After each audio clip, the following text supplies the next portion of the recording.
Hi, welcome back to our channel. We're Nitish and Sonal and we make travel videos so you can see the world through our eyes. Today's video is another installment in our Amalfi Coast series and we're showing you Positano. We did the Amalfi Coast tour provided by Tempio Travel. They took a group of 6 of us to Positano and Amalfi. We had a really lovely driver take us around in a minivan.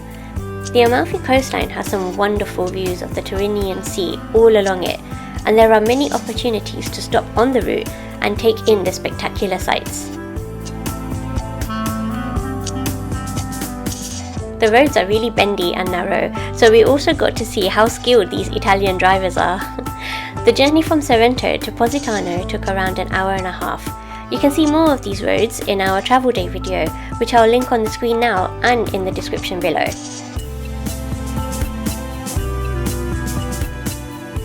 Positano is famous for being a scenic seaside paradise in Italy. The colourful cliffside villas overlooking the Amalfi Coast is a picture you've probably seen and wondered if it's real. Well, as you'll see in this video, it's totally real and even more beautiful than in the pictures.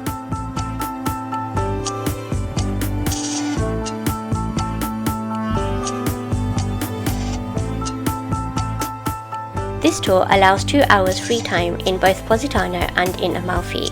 So once we reached Positano, the driver parked in the designated car park and then we walked down to Marina Grande and spent our 2 hours exploring. We didn't really know where we were going, but we were just heading downwards as the beach is right at the bottom of the town. There are so many shops along the way where you can stop to browse, and there are many gelato shops and coffee shops and restaurants too where we had lunch. Initially, our plan was to get the ferry into Positano from Sorrento, where we were based, which takes around 45 minutes. We bought the ferry tickets only to be told on the day that there's some problem at Positano harbour and there are no ferries docking for a few days. Since we were only in Amalfi Coast for 4 days, we decided to arrange an alternative transport route. So we had 2 options to get to Positano. One was by bus and the other one was by car.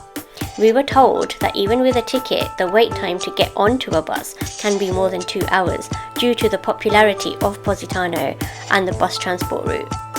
We could have hired a car, but neither of us were confident enough to navigate the roads. So we started looking for guided car tours, but really struggled to find one. Everywhere was sold out or charging really ridiculous prices because we wanted a tour for the next 24 to 48 hours. But finally, we saw Tempio Travel in Sorrento's town centre and we were lucky to get the last seats on this tour. Since Positano is such a small town, 2 hours allowed us to see all the main sites and have lunch as well. However, I think a full day in Positano would be ideal, so I would definitely recommend that you get an early morning ferry and get to Positano early and spend the whole day there.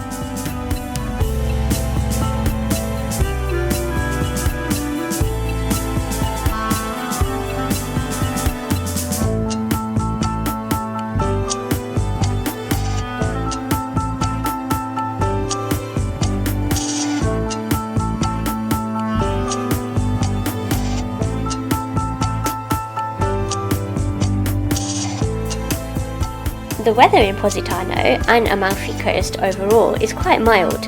We went in the middle of May and the temperatures were about the mid-20s, which was perfect for walking around and also sunbathing too. It does get hotter in the summer though, and the UV levels can be high, so don't forget your SPF.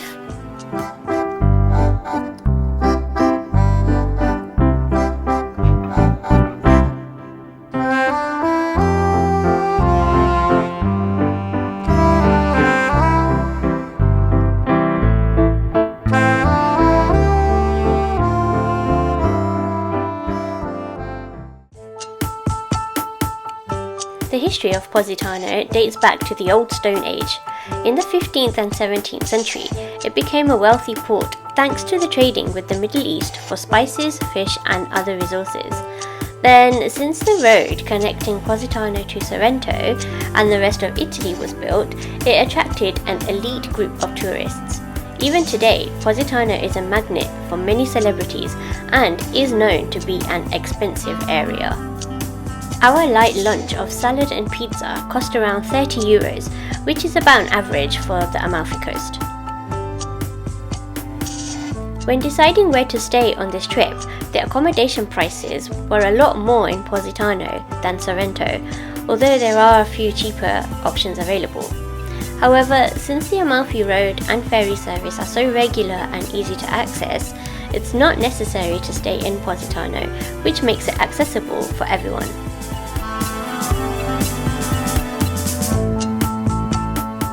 In Sorrento, there is a lift that takes you up and down between the beach and the town centre, as the two are separated by massive cliffs. However, there are no lifts in Positano. It's a very vertical town and you have to go up and down stairs to get to the main beach area. This may be a problem for people with mobility issues, so please do your research before visiting Positano.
After having some lunch down here and taking some cool photos and videos, we started heading back up to the car. We had a really good day in Positano and I'm so grateful that we finally ticked it off our bucket list. We hope you enjoyed this video and hope that it answered some questions you may have had. As always, if there are any questions, please leave them in the comments below. Actually, I have a question. Is Positano somewhere that's on your bucket list, or are you looking for inspiration for your next holiday? I'd love to know. Thank you so much for watching and don't forget to like, share and subscribe. We'll see you in the next one. Bye!